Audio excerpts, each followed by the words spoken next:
Assalamualaikum warahmatullahi wabarakatuh.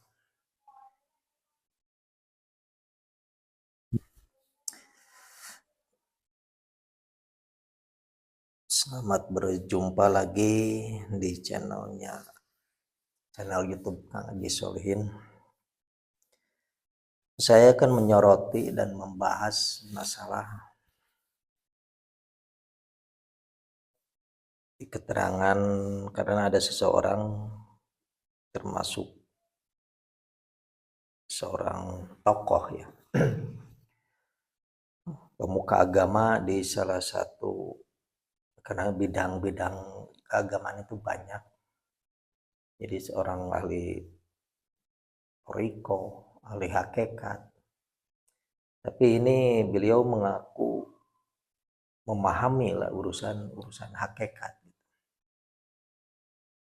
Tapi saya temukan pemaparan beliau ini menyangkut tentang keadaan masalah surga neraka. Jadi beliau mengatakan begini, ketika wafatnya seseorang meninggal dunia, jadi cerita surga neraka itu sudah tidak ada. Kenapa bisa begitu? Karena beliau mengambil dalil di surat Hud ayat 6 dan 7. Jadi terjemahnya begini di surat Hud yang ayat 106, 107. Adapun orang-orang yang sengsara, maka ia berada di dalam neraka. Di sana mereka mengeluarkan dan menarik nafas dengan merintih. Jadi neraka itu kesengsaraan kita hidup sekarang di dunia ini. Bernapas seperti sekarang ini. Jadi istilahnya neraka di akhirat, dia tidak memahami sampai ke sana. Jadi yang dia pahami gitu, bahwa surga neraka itu seperti hayalan. Jadi kenyataannya surga neraka itu ya kehidupan sekarang ini. Kalau sengsara mungkin itu disebutnya di hidup di neraka. Karena banyak kesulitan, kesusahan, masalah gitu, itu neraka. Terus di ayat 107-nya surat Hud, mereka kekal di dalamnya selama masih ada langit dan bumi kecuali Tuhanmu menghendaki. Sesungguhnya Tuhanmu maha melaksanakan apa yang dia kehendaki. Jadi masih ada langit dan bumi. Jadi di langit dan bumi ini, itu pemahaman beliau itu ya. Terus di 108-nya, adapun orang-orang yang berbahagia, maka ia berada di dalam surga. Mereka kekal di dalamnya selama masih ada langit dan bumi, kecuali jika Tuhanmu menghendaki yang lain sebagai karunia yang tidak putus-putusnya. Jadi gara-gara pemahaman tentang masalah langit dan bumi, beliau ini mengatakan surga dan neraka itu ya dunia di langit bumi ini yang sekarang kita jalani gitu. Kalau banyak masalah, susah, sengsara, itu di neraka katanya. Tapi berkeberadaannya di sini, di dunia ini gitu. Terus kalau kita tuh senang, berbahagia, banyak kemudahan, yaitu surga. Nah, saya akan menjabarkan tentang keadaan antara syariat dan hakikatnya. Jadi yang disebut ada dunia dan akhirat. Yang disebut dunia, ini semua yang kita lihat. Yang di sini kita bisa melihat ke bulan, matahari, planet-planet, bintang-bintang. Terus bumi yang kita pijak ini, ya inilah dunia. Jadi dunia ini semua yang kita bisa lihat, kita raba, kita rasakan di sini sekarang ini gitu. Adapun masalah istilahnya lengkap lah di dunia ini, ada langit dan bumi, bumi yang kita duduki sekarang ini. Jadi dunia itu yang nyata, yang dohir sekarang, yang wujud. Dari sekian ratus miliar gugusan galaksi-galaksi yang ada di langit dan bintang-bintang. Ini semuanya berada di dunia yang kita jalani sekarang. Nah, setelah kita masuk atau di hari kiamat dan dunia ini semuanya hancur, terjadi kiamat karena ini bakal semuanya dihancurin yang tadinya terpecah-pecah menjadi ratusan miliar galaksi. Di dalam galaksi itu ratusan miliar bintang-bintang dan tiap bintang diikuti oleh planet-planet. Tiap planet di situ disateliti oleh bulan. Jadi semuanya ini masuk di dalam keadaan sebutnya dunia, gitu. Dalam dohir, karena kita bisa menjelajah, bisa melihat dengan teropong, dengan apa tentang keadaan atau galaksi-galaksi di luar galaksi yang kita dudukin, gitu, yang sekarang kita tinggali, gitu, yaitu planet bumi ini. Gitu. Nah nanti di hari kiamat ini semuanya bakal hancur. Dari terpecah menjadi kembali lagi ke satu bongkahan yang besar gitu. Karena tadinya terciptanya dunia ini, langit yang dipenuhi oleh bintang-bintang, tadinya bukan tidak terpecah apa, kalau tanpa terpecah terjadinya istilahnya Big Bang, ledakan gitu.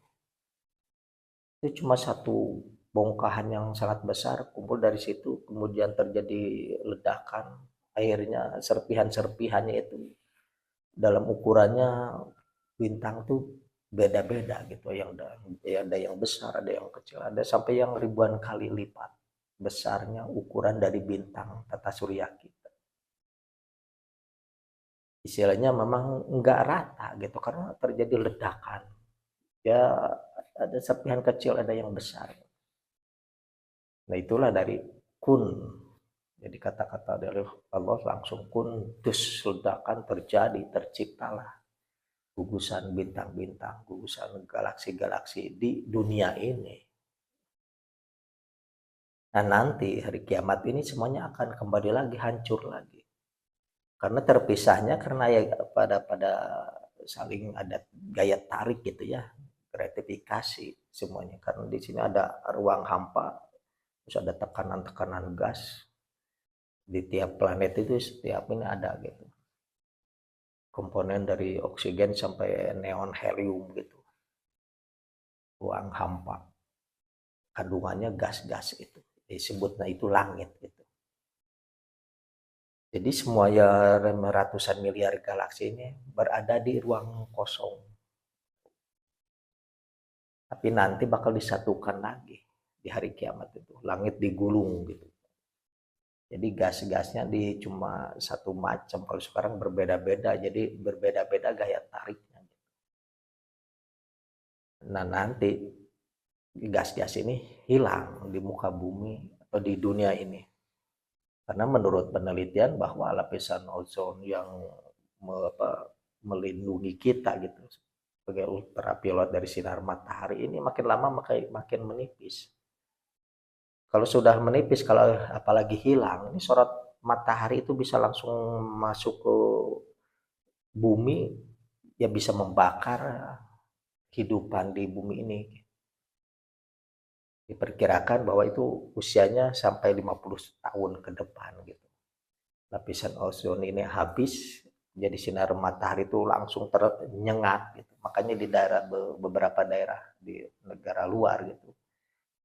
Sampai plastik, aspal, jalan terus pada meleleh karena itu kalau sinar matahari langsung tanpa disaring oleh ultraviolet atau lapisan ozon ini yang makin lama makin menipis, tidak akan ada kehidupan di muka bumi. Karena saking panasnya kalau sinar matahari langsung tidak disaring gitu ya, ditahan oleh ultraviolet. Ini semua bakal binasa, gak ada ya kehidupan di muka bumi. Nah itu buat di bumi yang kita tinggali. Jadi pada semuanya juga bakal hancur. Jadi susunan galaksi-galaksi itu yang ratusan miliar jumlahnya itu bakal hancur, bersatu lagi, kumpul lagi. Jadi satu bongkahan nanti. Tapi bongkahan yang sangat besar karena kumpulan dari berbagai galaksi, bintang-bintang yang disatukan lagi. Nah setelah ini hancur, perjalanan kita itu kan menuju akhirat. Karena sudah masuk di alam barzah, alam kubur, bangkit lagi di alam mahsyar, ini udah akhirat. Nah di akhirat ini kita juga masih dengan kesadaran seperti ini nih, kesadaran sekarang ini, kesadaran. Walaupun kita jasad kita ditinggalin, tapi kita bangkit di sini karena kita berlapis-lapis juga wujud ini. Ada yang dari anasir yang tadi tanah kembali lagi ke tanah, ke bumi, bumi hancur, jasad hancur, kita bangkit keluar dari situ berupa wujud seperti ini, kesadaran ini, tapi bukan jasad yang sekarang kita pakai sebenarnya, tapi keluarnya dari situ gitu. Jadi kita seolah-olah fotokopiannya gitu, yang aslinya keluar gitu, ininya hancur jasad ini, yang ininya aslinya tetap dengan kesadaran sekarang, mesti menghirup napas segala macam, karena di alam barzah, di alam kubur juga kita merasakan kesadaran saya hidup di sana. Karena ada kisah juga orang yang telah meninggal, dia tidak merasakan bahwa dia sebenarnya sudah mati, meninggalkan dunia sebenarnya. Jadi seolah dia itu berkunjung ke tempat yang asing lain, ya akhirnya betah itu di alam kuburnya, istirahat dengan tenang karena nggak ada kegiatan, tapi dia tidak merasakan bahwa sebenarnya dia itu sudah mati, meninggalkan jasad ini. Karena jasadnya sudah terkubur karena kematiannya itu. Tapi dia tidak merasakan bahwa dia telah mati. Nah di alam kubur ini nanti juga terjadi goncangan hari kiamat karena terbuka lagi jadi padang pasir di alam mahsyar gitu. Karena di alam kubur juga ada tempat tinggal yang kita tinggali, bangunan, tergantung amal-amalannya, ada yang bagus, ada yang jelek gitu, istilahnya rumahnya itu di alam kubur. Tergantung keimanan kita. Kalau keimanan yang baik ya itulah dapat nikmat kubur itu. Kalau jelek amalnya nggak bagus, ya di alam kuburnya juga sengsara gitu. Seperti mimpi yang selalu dihantui oleh bayangan yang sangat menyeramkan gitu. Tapi kalau di alam kuburnya dapat nikmat kubur gitu, ya seolah-olah kita mimpi selalu dapat senang, santai gitu, nyaman. Makanya istirahat dengan tenang itu di alam kubur itu kalau mendapatkan nikmat kubur. Tapi nanti kalau di hari waktunya kiamat berbangkit, di hari berbangkit itu kan istilahnya awalnya tiup trompetan yang pertama itu, tiupan trompet yang pertama itu menghancurkan jagat kabir yang kita lihat, galaksi-galaksi ini bakal hancur. Nah tiupan kedua itu hari pembangkitan, kebangkitan kita dari alam kubur masuk ke alam mahsyar. Nah itulah udah masuk akhirat gitu. Nah nanti di akhirat setelah proses penimbangan pengadilan yang tinggi, masuk ke surga atau neraka dengan kesadaran seperti ini juga tetap. Di ibaratnya kita masuk ke surga gitu, mudah-mudahannya kita semua tuh dapat masuk ke surganya Allah. Sedangkan surga, kita meninggali di surga itu seluas langit dan bumi. Itu buat kita setinggali sendiri. Kalau di dunia mungkin kita sampai ada yang nggak punya rumah gitu. Begitu keluar rumah tengok kiri kanan tetangga kita. Kalau di surga itu seluas langit dan bumi itu cuma kita sendiri. Cuma di situ banyak wildan-wildan dan bidadari yang melayani kita, malaikat-malaikat yang melayani kita. Sebagai seolah kita itu benar-benar lebih dari kesenangan seorang raja di dunia. Banyak pembantu-pembantunya istilahnya. Kalau di surga ya nggak tergambarkan, pokoknya 1000 atau 1 miliar keinginan manusia di surga itu bisa menyiapkan ke 1 miliar keinginan itu. Saking full service lah istilahnya di surga itu. Nah, di antara surga yang kita duduki, kalau dunia mungkin satu galaksi ya, bintang-bintang kita kalau punya saudara yang satu makom gitu kan, karena surga itu ada 8 tingkat ya. Dari surga Firdaus, Jannatul Naim, Ma'wa, terus ke sini sampai ke bawahnya gitu. Ini bertingkat ke atas posisinya itu. Nah, kita walaupun berada di posisi di surga yang paling bawah, karena kalau kenabian kan posisinya paling tinggi lah istilahnya gitu. Itu kompleksnya beda-beda juga, keadaan bangunan ada yang terbuat dari emas, terus surga kedua ibaratnya dari batu istilahnya mutiara, ada yang dari emas putih, ada yang dari berlian. Pokoknya setiap penghuni itu tiap levelnya beda-beda gitu di bangunan. Cuma kalau saya sendiri pernah masuk, ya ini kasab terbuka gitu ya. Karena di satu tempat kita itu nggak punya, misalnya bukan cuma satu aja rumah pokok, enggak. Kita berangkat ke pengen tahu kebun kita istilahnya, di sana ada papi apa pilanya, ada gubuk-gubuknya, ibaratnya tempat istirahat, tempat nyantai, tapi itu bangunannya ya mungkin di kita nggak ada bandingannya. Sebagus apapun rumah yang di dunia, di sana nggak seujung kukunya gitu. Jadi tiap tempat yang kita kunjungi pasti ada tempat istirahat. Mau kita lihat pengen tahu keadaan seluas apa kebun kita, mungkin itu bisa bertahun-tahun kita terus aja di kebun, yang satu macam aja kebun. Ibaratnya kebun buah mangga, ibaratnya kalau kita senangnya kayak gitu. Di sana bisa apa tahunan puluhan tahun kita terus aja di kebun mangga itu. Pas kita pengen lagi yang kebun yang lain, buah-buah yang lain, terbuka lagi langsung kelihatan, oh ini kebun. Kalau nggak dipinta ya itu seolah kita di situ aja. Tapi begitu ya lo saya pengen lihat kebun, pengen merasakan kebun durian istilahnya, itu langsung terbuka berapa puluh jenis di situ durian yang kita jelajahi. Bisa bertahun-tahun saking luasnya kebun. Di itu di tempat kita sendiri. Jadi di bangunan, rumahnya, pila-pilanya yang kita duduk di tiap kebun misalnya langsung itu pasti beda-beda bangunannya. Dari warna, dari segala macam. Pokoknya fasilitas yang kita inginkan, 1 miliar keinginan, surga itu siap menampilkan keinginan kita itu. Apapun dari bangunan, dari pelayanan istilahnya. Lihat burung tahu-tahu udah jadi masakannya, dibakar, direndang, pokoknya segala macam pasakan istilahnya.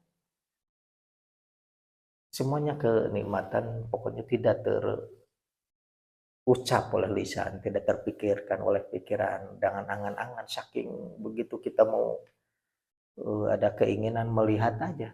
Ibaratnya lihat burung, tahu-tahu di depan sudah ada masakan yang dipasak burung itu. Tanpa kita meminta atau mengolah seperti sibuk mau masak dulu, nggak ada. Di surga gak seperti itu. Jadi setiap keinginan baru lintasan di kolbu atau pikiran itu langsung di depan langsung wujud. Nah, termasuk kalau kita di dunia ini punya sahabat karib gitu. Nanti di akhirat begitu kita merasakan rindu ingin ketemu dengan seseorang sahabat itu, karena kita istilahnya mencintai karena Allah. Seolah begitu kita keluar di taman, ternyata kita ingat sama teman waktu di dunia itu, tahu-tahu terbuka lagi. Oh, ternyata di depan rumah kita itu teman kita, istilahnya kalau satu makom, satu level gitu, ibaratnya di surga yang ketujuh, ke lima istilahnya. Ya syukur-syukur kita itu bisa berdekatan dengan baginda Rasulullah gitu ya, baginda Nabi. Bila berada di surga yang tertinggi gitu, di Jannatul Firdaus. Nah itu di Firdaus itu banyak juga, bukan cuma sendiri, banyak orang yang sama-sama berada di makom itu gitu, di surga Firdaus itu. Dari kalangan para nabi, para mukorobin, orang-orang soleh juga ada yang masuk di situ. Misalnya bertetanggaan lah dengan baginda Nabi gitu. Tapi yang selama umatnya baginda Nabi pernah merasakan ingin ketemu dengan baginda Nabi, walaupun kita tinggal di surga yang paling bawah, itu kalau ada keinginan ya langsung bisa bertemu gitu.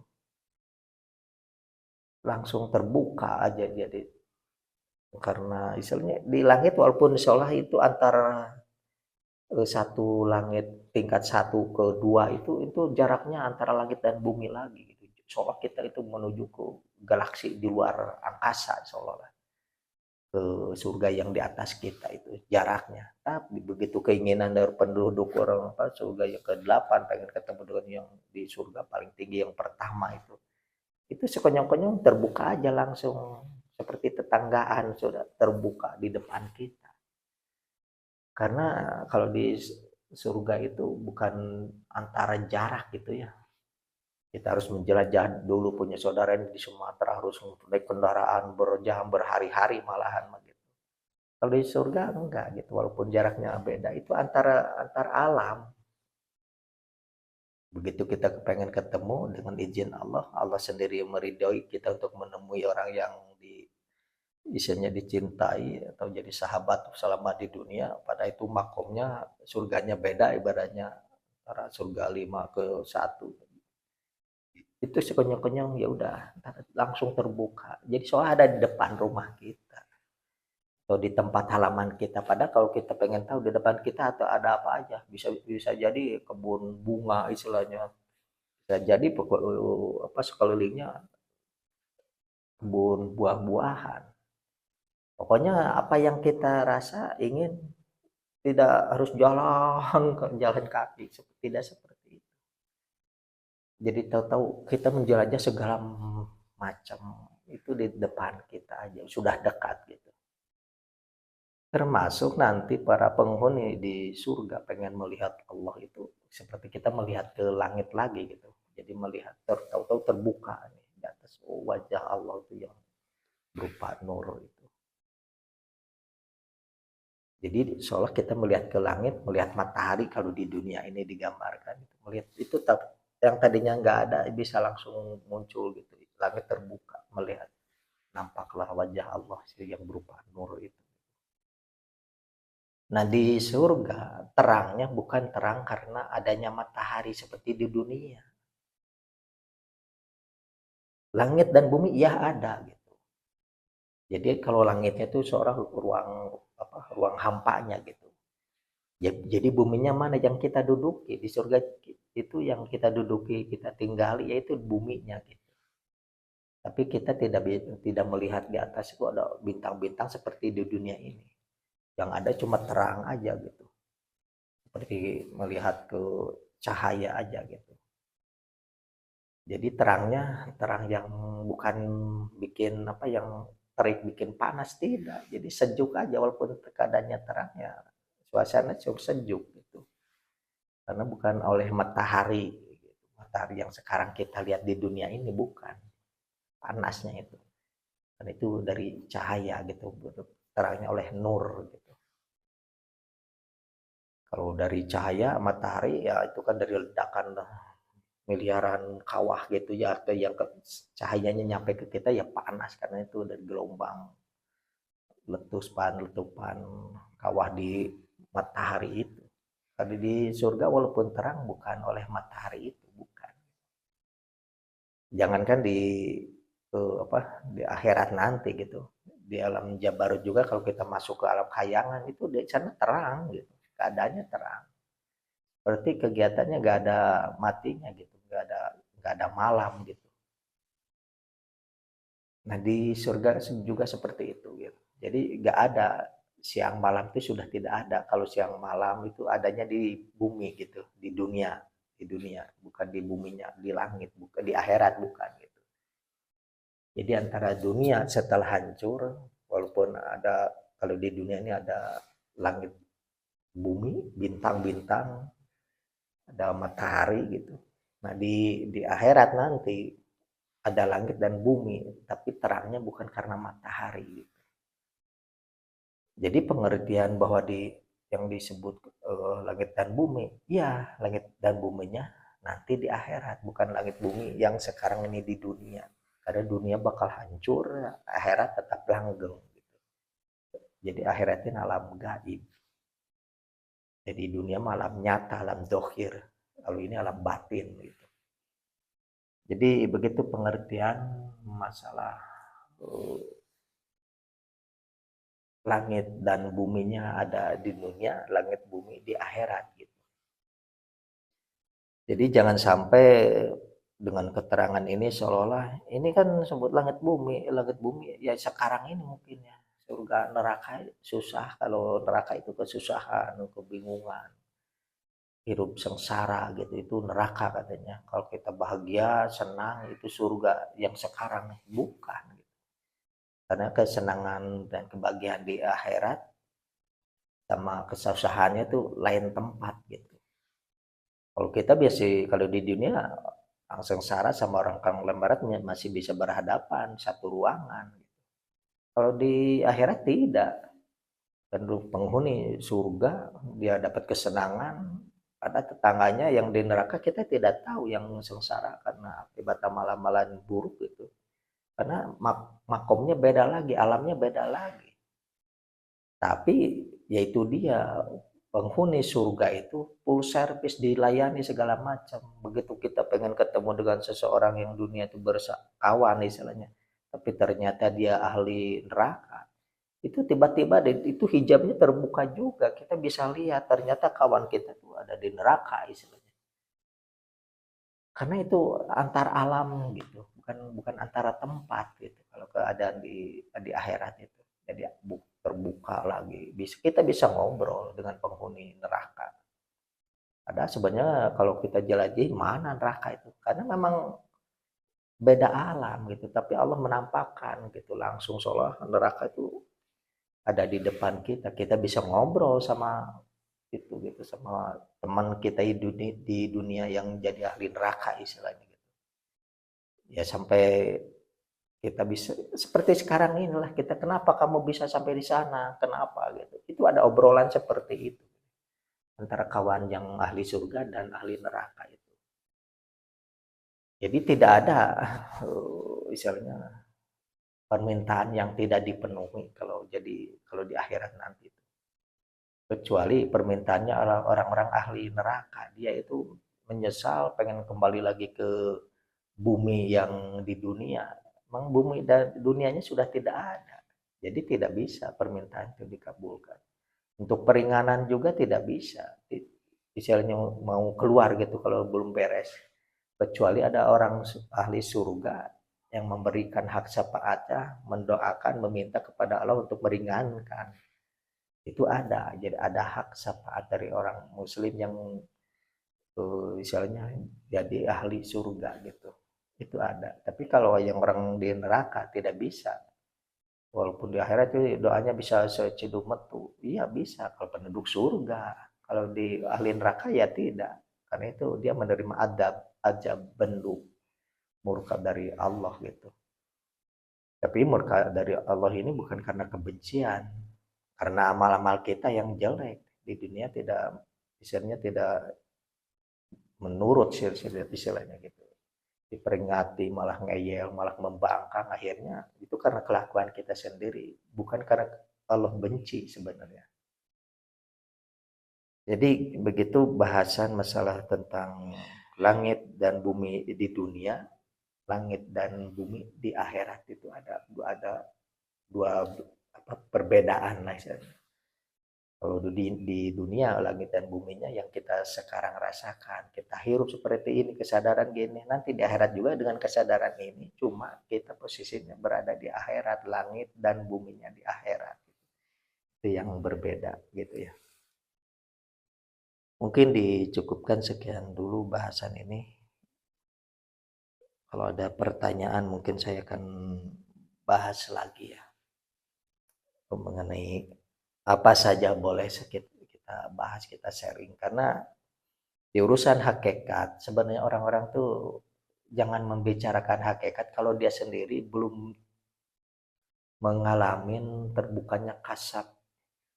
Bicara tentang keadaan surga, karena saya ngalamin tentang kasab terbuka, bagaimana keadaan di sana. Jadi walaupun ya menyampaikan sih boleh gitu, cuma kiasan menurut kebanyakan kan menurut keterangan. Sampai ini orang yang penceramah ini yang membahas masalah ini sampai mengatakan cuma halu istilahnya, urusan surga neraka itu cuma halusinasi katanya. Sampai segitunya ini orang penceramah yang ya jamaahnya banyak juga sebenarnya.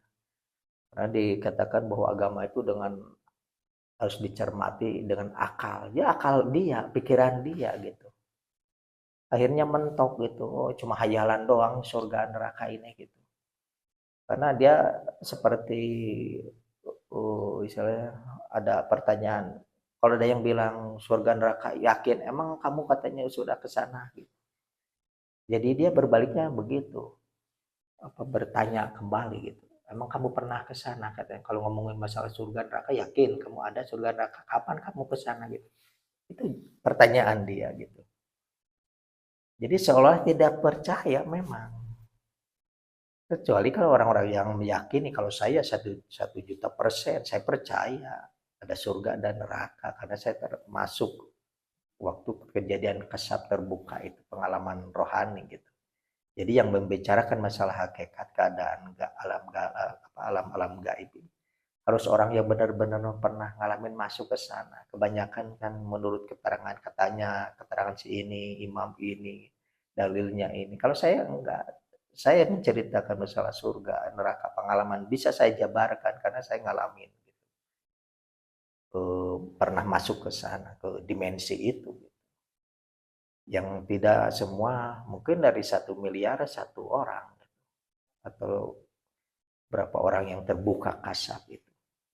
Karena kan kita masih bisa dirunut sesuai Qur'annya gitu. Karena saya juga paham gitu. Kejadian ini sesuai nggak dengan Quran. Kalau yang berbenturan, urutannya tidak sesuai gitu. Berarti bukan ke akhirat sebenarnya kita itu masuknya ke surga neraka di akhirat, tapi ke surga nerakanya di alam jabarut bisa jadi di alam khayangan, di alam kajinan gitu. Kalau itu cuma masih bersebelahan dengan kita sekarang di dunia ini ada alam gaibnya gitu.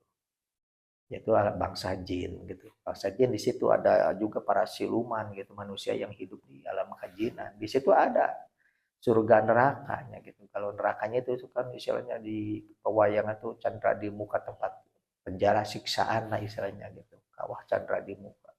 Itu surganya tempat kesenangan para resi, para sanghyang, para dewa-dewa ya ada. Cuma bukan surga neraka yang nanti di akhirat ini tembusannya beda gitu. Kalau ini urusan ke batin, kalau ini ke gaib gitu. Nah, kebanyakan orang yang menceritakan pengalaman seperti orang mati suri katanya dia melihat siksaan orang-orang yang disiksa katanya di neraka. Padahal begitu dirunut ceritanya pengalamannya gimana? Karena harus sesuai dengan perjalanan sejatinya manusia gitu. Jadi setelah dalam ruh, terus di alam rahim, jasad hidup di dunia, terus dia masuk ke alam barzah, alam kubur, terus nanti bisa melihat bangun di alam mahsyar, bisa melihat surga neraka. Nah pengalamannya ini nih, dia tuh pernah nggak masuk ke alam barzah, terus dia pernah nggak masuk ke alam kubur, baru dia tahu bakal tahu surga neraka. Gitu. Kalau belum pernah ngalamin itu fase-fase itu, berarti dia masuknya bukan ke akhirat gitu, tapi ke alam sebelah kita, ke alam gaib, ke alam ke bangsa jin, alam siluman gitu. Bukan ke akhirat, bukan. Tapi kenapa itu yang dikisahkan oleh baginda Nabi bahwa surga neraka itu ada? Karena itu sudah catatannya sudah ada di Lauh Mahfud itu yang catatan sebenarnya orang yang bakal yang di dunia sekarang ini bakal jadi ahli surga nerakanya sebenarnya udah ada. Dia akan masuk di sana nanti. Gimana keadaannya itu di catatan di Lauh Mahfud itu ada. Itu bukan cuma tulisan tapi gambaran langsung terlihat ternyata ada neraka seperti ini, seperti ini, seperti kita melihat videonya gitu, filmnya sudah ada gitu.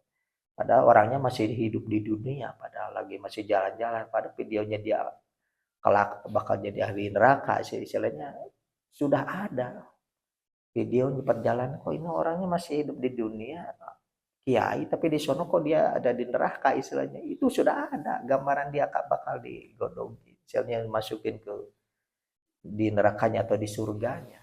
Sudah ada gitu. Nah, yang kita lihat itu berarti masuknya ke catatan itu. tembus ke aras, ke alam kebatinan gitu ya, langsung di sana bisa lihat. Jadi kita masuk ke dimensi itu gitu, ke lauh mahfuz, lihat catatan per orangnya gitu.